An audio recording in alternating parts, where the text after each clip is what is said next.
Imagina que vas al supermercado, coges un carro lleno de comida y al llegar a caja, en vez de pagar con tarjeta, te pones a morder las monedas. Literal. O imagina que tu sueldo de este mes no te lo ingresan en el banco, sino que te lo pagan con una vaca de 200 kilos. Una locura, ¿verdad? Pues así era la vida cotidiana durante miles de años. Y la pregunta es, ¿cómo pasamos de eso a que un simple papel pintado controle a los gobiernos y a que exista algo invisible llamado Bitcoin que vale $60,000? Hoy vamos a hacer un viaje por el mayor experimento psicológico y social de la humanidad, la historia del dinero. Y te voy a demostrar que tu billete de 20 euros vale menos que el papel en el que está impreso, literal y metafóricamente. Capítulo 1. Antes del dinero. Principio básico. Trueque. Tú tienes algo que yo quiero. Yo tengo algo que tú quieres. Fácil, ¿no? Pues no. Esto se llama la doble coincidencia de deseos y arruinaba el día a cualquiera. Imagínate que eres pescador y quieres unos zapatos nuevos. Vas a casa del zapatero y le ofreces 20 merluzas. Pero resulta que al zapatero no le gusta el pescado.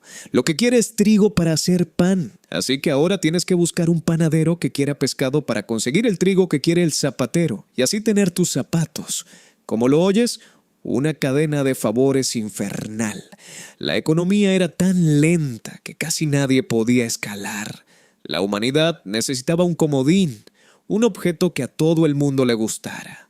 Y aquí entró la primera fase. El dinero mercancía.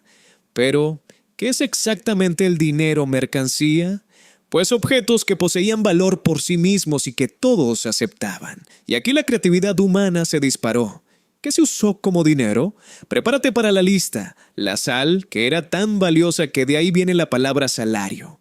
El ganado, el cacao, el tabaco. Y sí, las conchas. De hecho, el cauri fue la moneda más usada en la historia de la humanidad, circulando por África y Asia durante siglos. Pero imagínate el problema.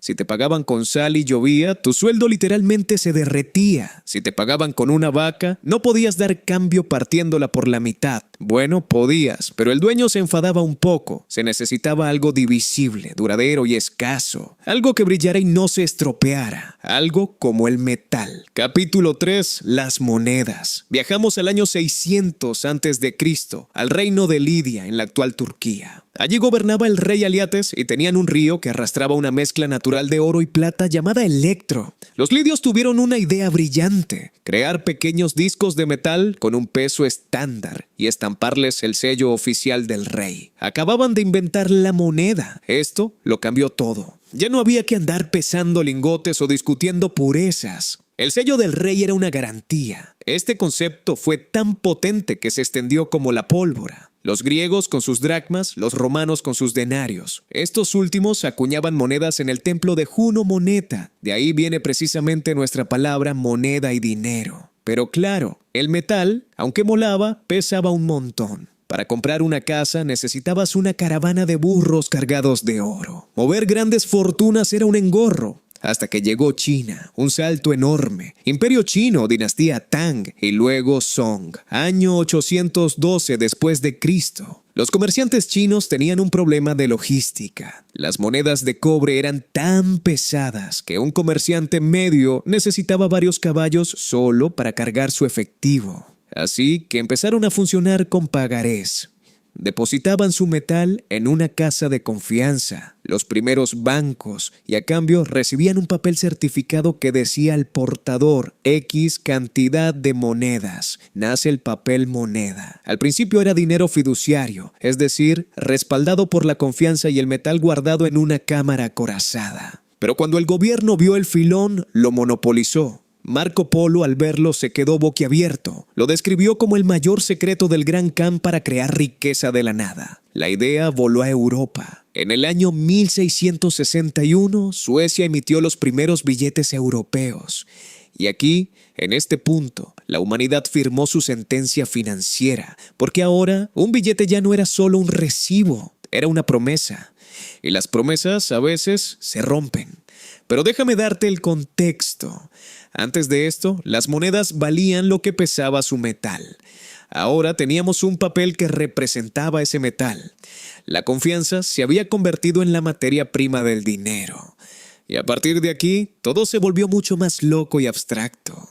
Capítulo 5. El patrón oro y el golpe maestro. Estamos en el siglo XIX y principios del XX. Para evitar que los gobiernos imprimieran billetes como locos y generaran inflación, se creó el patrón oro. La regla era simple. Por cada billete en circulación, el Estado debía tener su equivalente en oro físico guardado en un sótano. Podías ir al banco y decir, devuélveme mi oro. Pero entonces llegó la Primera Guerra Mundial y los países necesitaron imprimir mucho más dinero del que tenían en oro para financiar los tanques y los rifles, aunque el golpe de gracia llegó con la Segunda Guerra Mundial.